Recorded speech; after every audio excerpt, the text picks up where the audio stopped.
Audio Jungle.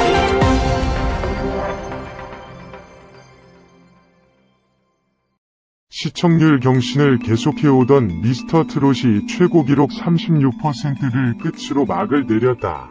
경이적인 기록이다. 이처럼 가공할 만한 국민적 관심을 3개월 동안 끌어낸 주역은 단연 참가한 가수들이다. 마지막 7인이 보여준 결승 무대는 7편의 드라마였다. 그 중에서도 단 한 사람 주인공을 꼽으라면 14살 정동원이다. 미스터 트롯은 신인의 등용문이 아니었다. 그런 무대에서 14살 정동원은 어느 누구도 부인하지 않는 실력자로 인정받으며 결승 무대에 올랐다. 14살 아이가 미스터 트롯 꿈의 무대에 오를 수 있었던 비결은 무엇인가? 여러 이유가 있겠지만 그 중에서도 선곡이었다. 나 또한 작곡이라고 하기는 부끄럽지만 그런 경험을 해보았고 한때 기타로 둥가둥가하며 노래 인생을 꿈꾸기도 했다. 하지만 노래의 길로 가지 못한 이유는 턱없이 큰 꿈, 그러니까 세상을 감동시킬 노래를 만들어야겠다는 생각과 세상을 감동시킬 노래를 부를 생각이 컸던 탓에 그 무게에 눌려버렸기 때문이다. 아마 저 무대에 선 저들도 나와 다르지 않았으리라. 그런데 14살 정동원은 젊은 시절 누구나 가졌을 법한 그 무게를 아직은 벗지 못한 나이인데도 그것도 한치 쉬운 길은 눈길도 주지 않고 정통 트롯, 그것도 아무도 주목하지 않는 노래와 담담히 마주했다. 그 모습은 차라리 처연한 무엇이었다. 나의 필설로는 설명하기 어렵다. 그동안 수많은 경연자들이 자신의 최애곡들을 불렀지만 정동원이 그동안 선택한 노래들은 1차 예선에서 진성의 보릿고개, 2차 데스매치에서 나훈아 사랑은 눈물의 씨앗, 3차 레전드 미션에서 남진의 우수, 4차 결승전에서 배호 누가 울어였다. 다른 참가자들과는 달리 오로지 한 길이다. 정동원의 노래 선곡 특징은 그렇듯 정통 트로트를 고집한 점이다. 정동원이 14살인 점을 생각하면 그동안 트롯이 어른들의 노래, 또는 흘러간 옛 노래, 또는 산티나는 노래, 또는 인생 역정을 넘고 넘은 자들의 노래, 또는 과거를 회상하는 추억의 노래라는 것인데 그것이 선입견이었다는 것을 14살 정동원이 증명한 것이다. 또 하나, 정동원은 선곡을 참 잘한다는 것이다. 노래를 잘 부르고 못 부르는 기준에서 가장 중요한 요소는 선곡이다. 선곡을 잘하면 90%는 성공이다.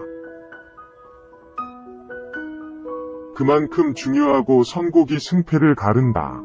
마스터 중에 누군가 선곡도 실력이라고 한 사람이 있었는데 나는 노래하는 사람이면 선곡이 전부라고 생각한다. 물론 정동원이 알 수 없는 호소력이 있고 마스터들 중에는 정동원만이 줄 수 있는 애든 아직 변선기를 거치지 않은 목소리의 트롯 경험이 소중하다는 의견도 있다.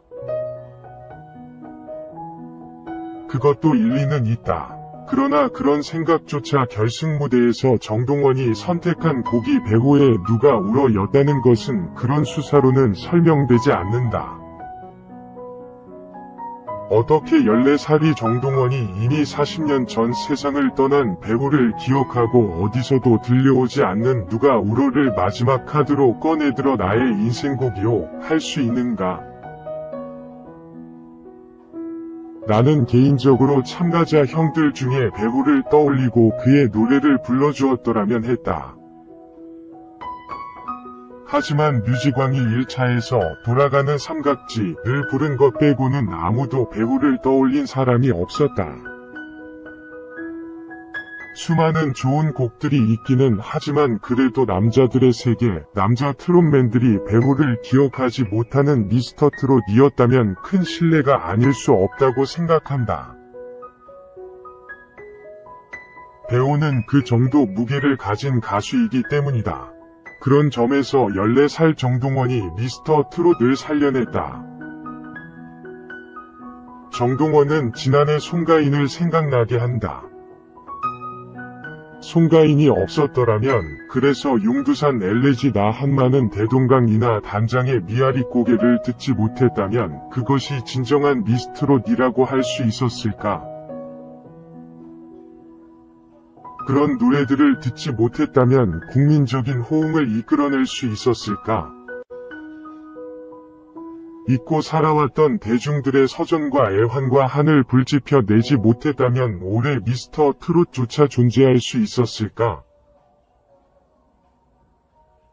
반면 스타 작곡가인 조영수가 투표 조작 행위에 대한 의견을 밝혔다. 조영수 작곡가는 TV조선 미스터 트롯 심사위원으로 냉정한 평가와 진심 어린 조언으로 참가자들에게 큰 힘이 되고 있다. 또한 그의 참가자들에 대한 평가는 미스터 트롯을 시청하는 또 다른 재미 중 하나다. 조영수는 투표 조작은 시청자에 대한 기만이고 실명이 참가자의 땀과 눈물을 농락한 용서할 수 없는 행위이며 더 나아가 문화 권력을 독점한 미디어의 횡포라며 원본 데이터 공개와 추가 해명, 재발 방지 대책을 요구했다. 작곡가 조영수는 SG 워너비의 내 사람, 라라라, 이승철의 그런 사람 또 없습니다, 홍진영의 사랑의 배터리 등 다수의 히트곡을 써낸 스타 작곡가이다.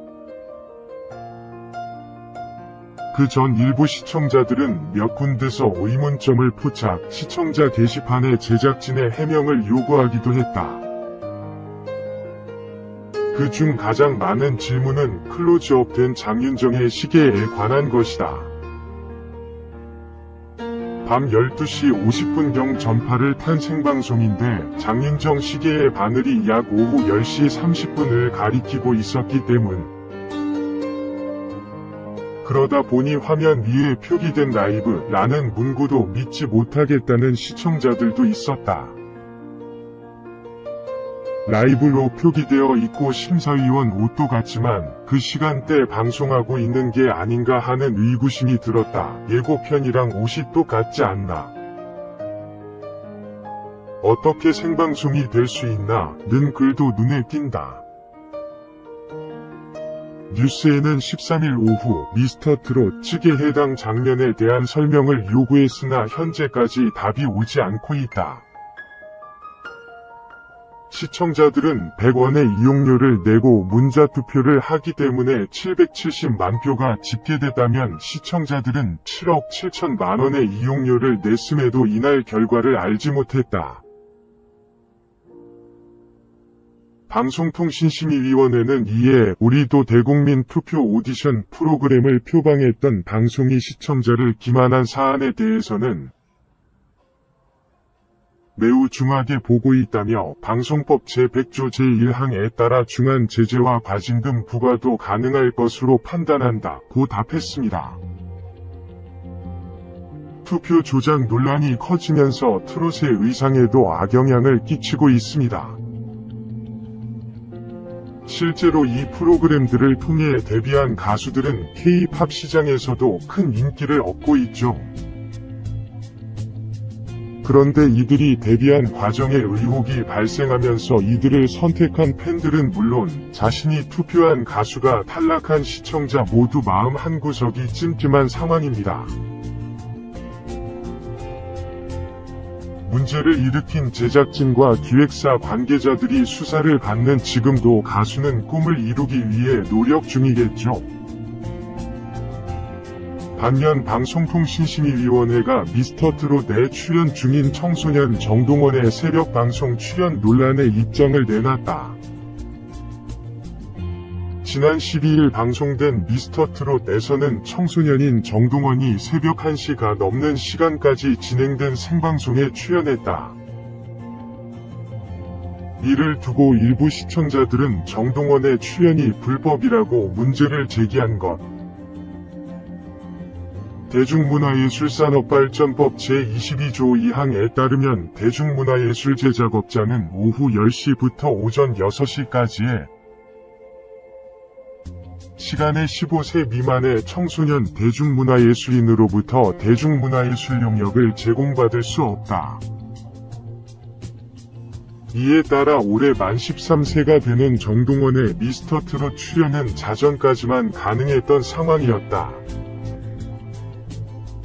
그러나 이날 미스터트롯 생방송은 새벽 1시 30분까지 진행됐다. 방송 후 미스터트롯 정동원의 새벽 출연을 두고 관련 민원이 다수 제기됐다는 후문이다. 미스터트롯 위 상황을 가볍게 넘긴다면 이를 악용하는 사례가 계속될 거라는 우려도 있다. 본인이 원했다, 혹은 가족 동의서를 받았다 등의 해명이 통한다면 관련 법의 강력한 존재 이유를 희석시킬 가능성이 매우 높기 때문이다.